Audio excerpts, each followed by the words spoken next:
Hello ladies and gentlemen, this is KangaRuthless and I'm bringing you another StarCraft 2 commentary.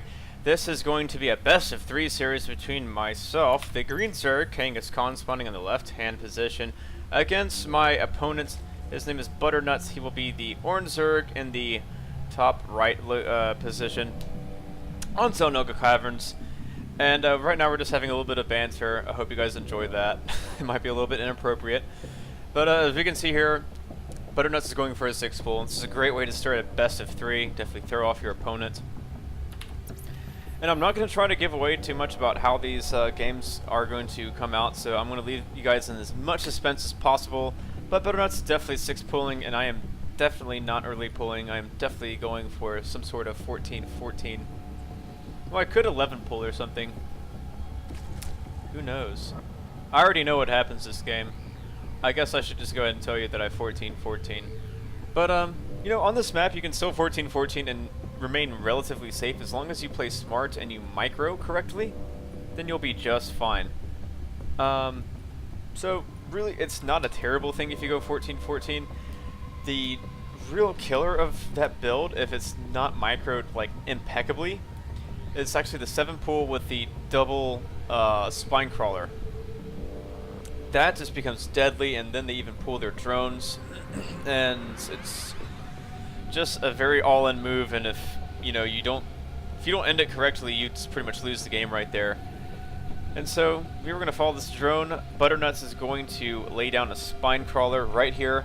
Notice my spawning pool has just started, and I'm immediately going to send some drones to pick it off. He's going to cancel right away, and we'll immediately start throwing down a second spine crawler. A second attempt at a spine crawler.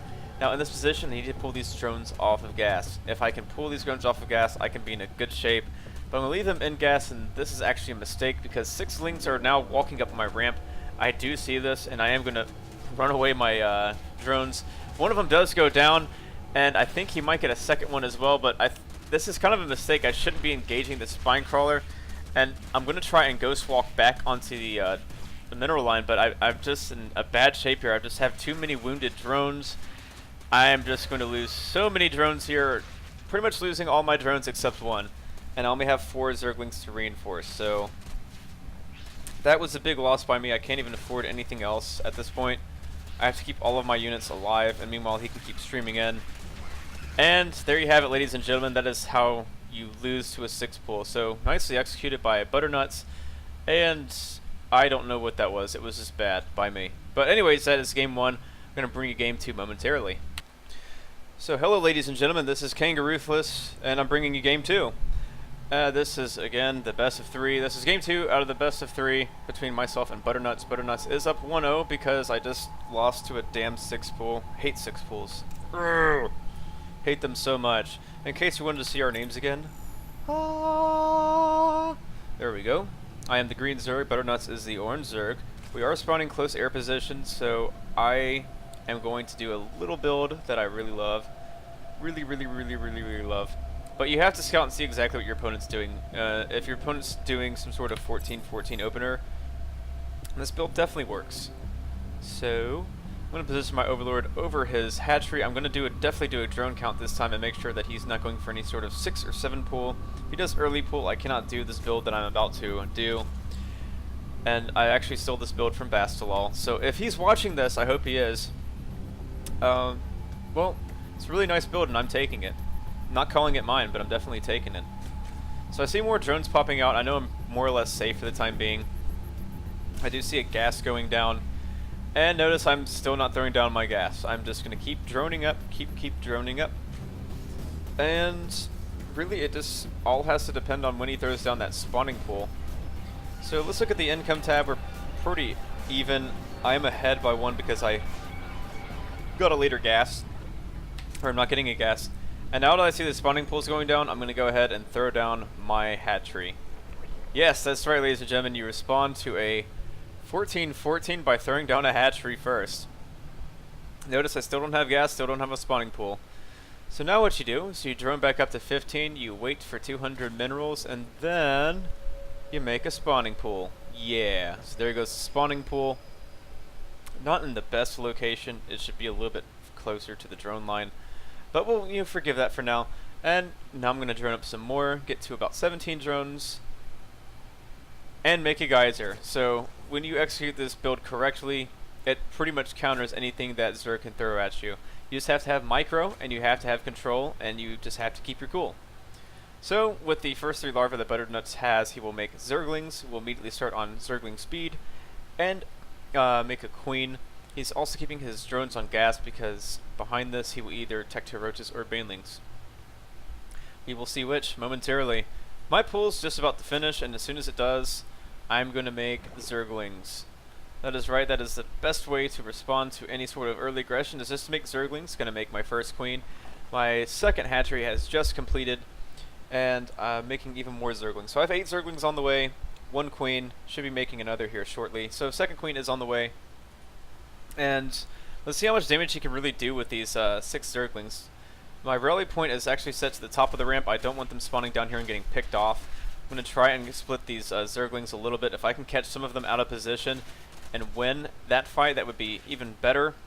So it pretty much is 8 on 8 at the moment, but since I have better reinforcing leans, I just have better reinforcing position. So he won't be able to do very much.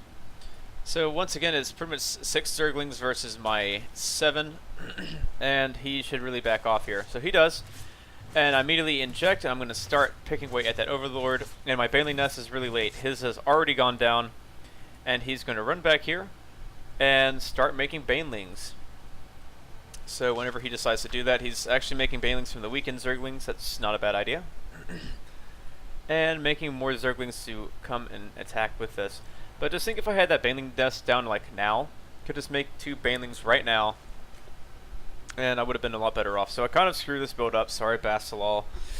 I don't know how to macro like you, not quite yet. Not injecting with my queens. I don't know what they're doing. I'm just preparing for this rush, I guess. I'm just so tense at this moment. So he does have speedlings. My speed is not even started to, you know, go down. And these Banelings are going to make their way into my mineral line. I'm going to try and pull drones, and I do get one of the Banelings, but I do lose 3 drones. So the rush has subsided. He's only killed 3 of my workers.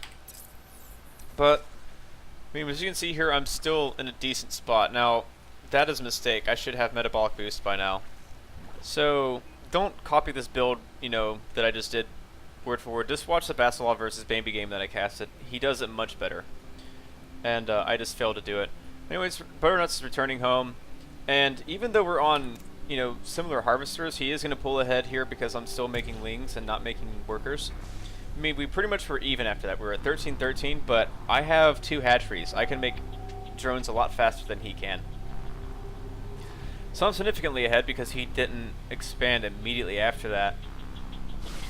And oh no, that's a big mistake by me. He's actually going to pick off one of my Banelings. It's so irritating, but I'm just pitching out here, just trying to posture out front. I want him to react, and I could have attacked here, but I just realized, oh crap, I have slow lings. I can't do anything. So I'm going to have to run back. These Zerglings don't need to engage. No! So one of the Banelings will take some damage, but I'm going to turn back with this Baneling, kill the rest of the Zerglings. Now without Zergling support, Butternuts will have to run home with these Banelings. I'm going to try and attack in here. I don't think this Zergling is going to scout me. Nope, he doesn't. So he does lose that Baneling, so, you know, we're doing alright. You know, pretty even game so far, but he does have speed. I'm still waiting on mine. Where is my speed? Still not smart. Still not even started, and I'm just... bad macro. Bad macro. So, making more lings. Let's look at the income tab. Pretty even right now, 19-19. That's because he's taking expansion. He's throwing down a lot of spines. Because he could die at any minute here. It's always a good reason to throw down spines. If I counterattacked right here, I'd be very far ahead. But I'm not going to. In fact, I'm just going to macro back up after I make a plethora of lings. That's kind of too many. I have these spines. I don't need to be making these Zerglings, but will forgive me for that, and I'm not injecting, or I need to inject so bad.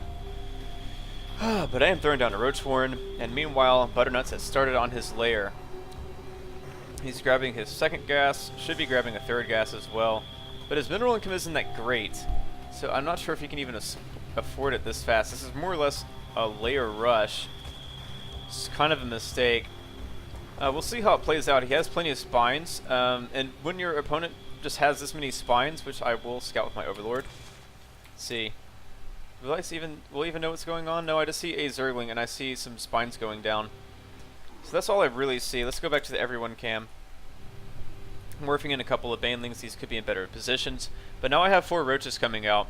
Supply locked at the moment, but no longer going to get gas. So yeah, I'm gas locked. I need more gas. And I'm just going to do I'm going to do a little push here, but I'm droning up behind this. So 9 drones are on the way. I'm going to be very safe for the time being. And as soon as that layer finishes for Butternuts, my metabolic boost will finish. And he is then going to go for a Spire. So this is how you rush for Spire. You can do it pretty quickly. And if your Zerg opponent just sits in their base for too long and doesn't respond to it, it can kill them like right off the bat. So notice the lack of macro right here by me. Let's just not pay attention to that for right now. He is up 42 drones to 30, but I'm going to do this nice little push, and he just won't have enough units. I don't think, but I still have to be careful. He does have 2 banelings here. If they get nice hits off, I could lose this entire army. But roaches are going to start to pick away at these scouting Zerglings. And I know that banelings are up on this ramp. So I'm going to send a couple of Zerglings in as suicide Zerglings just to take out those banelings. Butternuts is not paying attention, and we'll lose the second baneling, so now I can take all my units, run in, and kill everything. Butternuts is trying to save all of his gas for mutas. Oh no, I'm just doing a terrible job controlling my banelings. He needs to explode into that drone line, and he doesn't. Oh, big mistake. Big mistake. Spire is about to complete. And he's going to be able to make about 8 or 9 Mutalisks, but that'll do it for the game. And I didn't even have an Evo chamber. That's another mistake in my book. So, anyways, that'll do it for the game. I was just going to keep spamming roaches at him the entire game in Lings, and that would have killed him. But I didn't have an evolution chamber. Only had 2 queens. He could have come back in that game, but he decided right there it was GG. So that'll do it for game 2, and coming soon will be game 3.